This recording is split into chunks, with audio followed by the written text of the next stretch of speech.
رشدي سرحان باظ، أحدثك من الساحل الشمالي الأفغاني، أحذرك يا أدهم يا شاذ بأنه لن تنعم أمريكا. محسوبك المعلم عبده أجاني صاحب مكتب حانوت الشباب.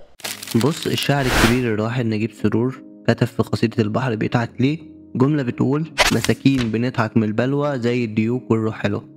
دي الجملة اللي بتيجي في دماغي لما بتفرج على أفلام أحمد حلمي زمان، أيام ما كان بيحب يقول نكتة متعوب عليها.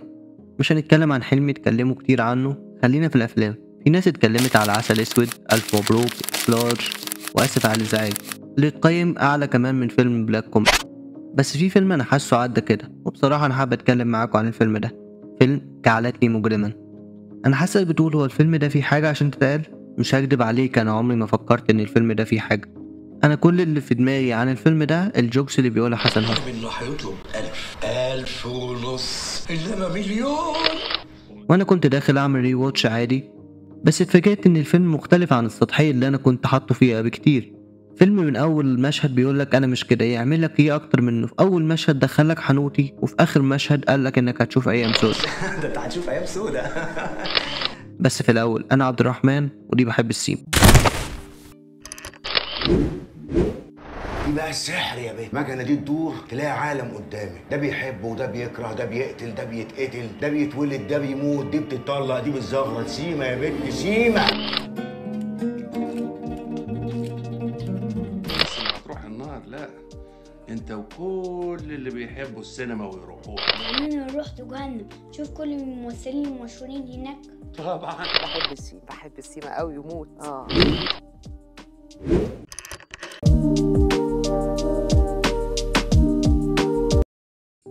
الفيلم بيبدأ على تقديمه على الحياة شكلها ازاي بالنسبة للشباب اللي عايش في الوقت ده. فكل ده كان في طريقة عيشة رشدي. هو ساكن على النيل، بس مش على النيل قوي يعني، ساكن في بيت قايل الصوت قريب بيبص على النيل من سطح العمارة بتاعته بالعافية، اللي هو أنا عايش على حافة الحياة. الشباب اللي كانوا في الوقت ده مش عارفين يعيشوا حتى الحاجات البسيطة اللي نفسهم فيها. هتلاقيها مثلا في الدش اللي رشدي بيستحمى بيه، هو مش عارف يخليها على مزاجه. اجمل حاجه الدش الساقع، صيف شتاء، مسيري اجربه. دي تقديمة شكل الحياة. أما تقديمة رشدي نفسه زي ما قلنا هو بيمثل الشباب. بداية التقديمة دي هتلاقيها في الكتب اللي كان بيقراها، زي كتاب ثقوف في ذاكرة المثقف العربي اللي كتبها الصحفي المصري النرويجي محمد عبد المجيد. الصحفي ده كان من أكبر المعارضين لنظام مبارك في الفترة دي، وعنده حوارات كتير بيعارض فيها النظام، زي لماذا يحتقرنا الرئيس مبارك، والوصايا العشر اللي طاحها بالرئيس مبارك، وحوار بين الرئيسين حسني مبارك وجمال مبارك وغير دول كمان. وكمان طلب لأول عصيان مدني سنة 2005، هي فشلت، راح ضاع الانتفاضة الشعبية في 2006 اللي هي السنة اللي نزل فيها الفيلم، بس سحبها بعدين لأنه انتخب من التيار المعارض في الوقت ده. وكمان ليه مقالة انتشر بعد الفيلم ده اتنبأ فيها بأحداث ثورة يناير. ولو رحنا للكتاب التاني اللي كان جنبه هتلاقيه كتاب بيتعلم فيه الفوتوشوب عشان يستخدمه في الإعلانات اللي هو بيشتغل فيها. مجموعة الكتب دي تبين لك طريقة تفكيره الكرياتيف، حتى مثلا هتلاقيها في تطبيق الهدوم. هي الشخصية دي حرفيا مختارة عشان تسيطر على الشباب الموجودين في الوقت ده. أفكارهم الثورية اللي مخليهم أملين في حياة أفضل لدرجة القيام بأكتر من مظاهرة علشان على الأقل تلغي قانون الطوارئ اللي كان مطبق في الوقت ده بشدة، أو حتى تلغي تمديد فترات الرئاسة اللي كانت مطبقة في الفترة دي ومخليها مبارك فتحها على البحري وبيعمل اللي هو عايزه. وكان بيمثلهم شغفهم في إنهم يطوروا من نفسهم وحلمهم إنهم يقدموا حاجة لبلدهم، وكمان تفكيرهم الأوت أوف ذا بوكس اللي كانوا بيستخدموه في حاجات كتير. أنا دارس تسويق وعندي مكتب للدعاية والإعلان، علشان كده أفكاري كلها مبتكرة حتى في تطبيق الغسيل. بس بيتصدم زي ما قلنا بداية من الدش السخن اللي بيبدأوا بيه يومهم لسرعة الحياة اللي مخليهم مش عارفين يعدوا الطريق، بحاول أنزل بدري جدا على قد ما أقدر علشان أعرف أعدي الشارع، وزحمة الدنيا اللي بتشدهم عشان ما يفكروش. وعشان يأكد لك المخرج إن هو بيتكلم على الشباب ومش على رشدي بس، خلاه يقول لك على لسانه إن الناس دي كلها زيه مش لاقيين الصفر. شوف قالها بعد إيه؟ بعد ما بص على الشباب اللي جنبه. أنا مؤمن جدا إن الإنسان يبدأ من الصفر. أنا مش لاقي الصفر لغاية دلوقتي، بس إن شاء الله هلاقيه. ده الناس دي كلها مش لاقية الصفر. كل ده هتلاقيه مفهوم جدا لما يكون أول حاجة بيقابلها في الشغل هو الحنوتي. لا، ومش أي حنوتي، ده حنوتي الشباب، اللي هو أنت هتعمل إيه؟ ناوي تشتغل وتكبر وتطور من نفسك؟ لا أنت رايح فين؟ ده أنا هطلع لك في كل حتة حتى التلفزيون. أنا عايزك كمان مؤاخذة تعمل لي شريحة في التلفزيون تقول فيها: عزيزي العميل اختار تربتك بنفسك. وما تقلقش عشان شغلي كله حديث. بس ايه اللي يخلي حنوتي عاوز الشباب وكمان يعمل لهم دعايه الميت عليه هديه ميت كمان؟ لو انت بص بيسلم على رشدي ازاي هتلاقيه فرحان، تحسه بيقول له انت مش هتروح في حته، انت معاه. المعلم عبده أجاني صاحب مكتب حانوت الشباب. الدعايه دي مهمه جدا بالنسبه لي انا بالذات، لان لا مؤاخذه انا شغلي كله حديث. عرض لمده شهر بس، الميت عليه ميت مجانا. الإجابة بتاع الحانوت دي هتلاقيها في شخصية آدم سميث، الشخصية البخيلة الشحيحة اللي مش عاوز تفهمه خالص، اللي بتطرده من غير ما تسمعه حتى لو كانت أفكاره فيها حل لمشاكله. لا مش بس كده، هتلاقيه بيمنع عنهم الهوا كمان، ولو في حاجة تانية يقدر يمنعها عنهم هيمنعها. مش تفرق معاه، كان فرق معاه بنته اللي كانت مخطوفة، قال لي لو كان مأمن عليها كان سابها. انا عارف انها بنتي، لو كنت مأمن عليها كنت سبتها. الشخصية دي بكل تفاصيلها هي عبارة عن شح الأيام وصعوبتها على الشباب في الوقت ده. الشباب اللي كان المهرب بتاعه لازم يكون ازاي؟ لازم تكون شاطر معايا، احنا بنقولها كل فيديو تقريبا. صديق الكل اللي مش بيزعل حد، المخدرات AKA الحشيش. هنا الحشيش اللي هيخليك لما تحس حتى بالخازوق اللي انت قاعد عليه هيخليك تطنش وترجع تقعد تاني عليه. في ايه يا جدع؟ مش عارف الدكه دي زي ما يكون فيها خازوق، ولا تعرف انت قلت ايه ولا بتقول ايه. حاجه في الحشيش ده ان ما فيهوش بذر، وانا قلت بذر. خلاص يا جماعه ما تاخذنيش، انا اول مره اشرب خمر.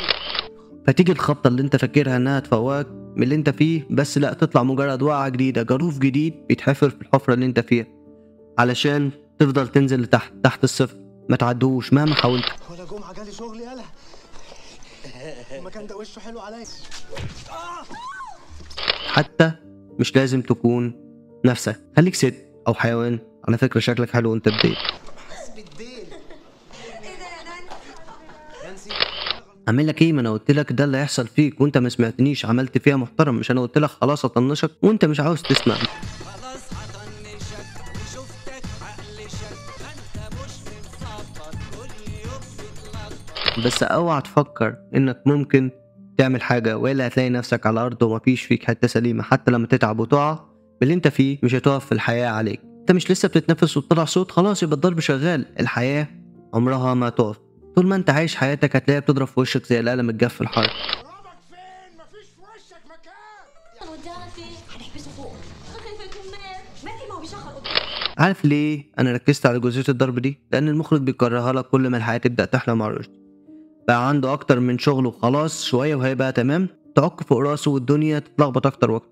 عايش مخطوف ومستقبله بيتدمر، ويدوب شاف النور في حاجه بسيطه. لا نور ايه؟ شايف البحر ده؟ شفته؟ تعالى، اللي هو انت مالكش راحه خالص. خلاص انت فاكر نفسك الدنيا تحلو، هتترمي في الشارع زي ولا بلاش. تصدق انا شايف البحر من عندي هنا. ايه؟ لو انت شايفني بفتي ومحمل الفيلم اكتر من طاقته، المشهد اللي ملك بتحاول تخلي رشدي يساعدها، شوف انت بتتعامل معاه ازاي. يعني هو رشدي متكتف وخسران شغله وحياته كارثه، هي راح تدعي الشلل عشان تعلق عليه عشان هو يساعدها. البلد كل ما تطبل الدنيا عليها وتبدا تعك بسببها هي، قصدي ملك كل ما الدنيا تعك وتطبل فوق راسها، يعني هي دي غلطتها، هي اللي ضيعت الفلوس كلها. بس لما الدنيا تتهد مش هتواجهها خالص.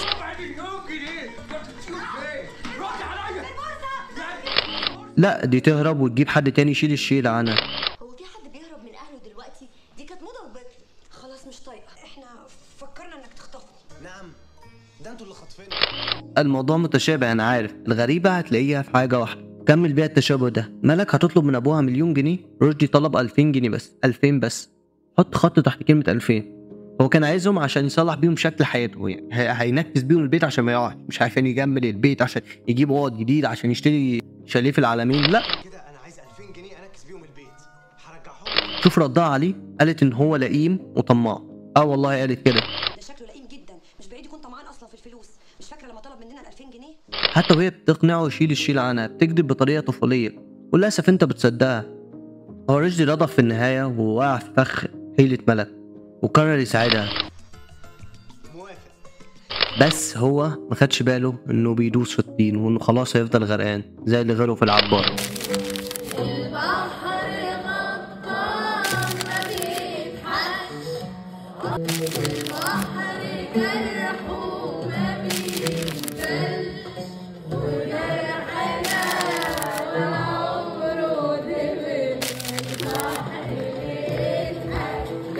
تتويج الفيلم ده كان في مشهد النهاية اللي كان كله فاكر هزلي أو كوميدي. يعني النهاية بتاعت الفيلم كانت عبارة عن رشدي بيختني خلاص، وأخيرا حسن حسني بيسمع أفكاره وبتعجبه وبيحس إنه خلاص أخد فرصته وكبر وكسب فلوس كتير زي ما كان عاوز. بس إيه تاني يا عم المحنك؟ هي حاجة بسيطة وكل ده ما حصلش. رشدي ما اختناش ولا أحلامه اتحققت، وبس كده اكون انا استنى، انت رايح فين يا عم؟ مين ده اللي ما اختناش؟ وانا ما قلتش ليه؟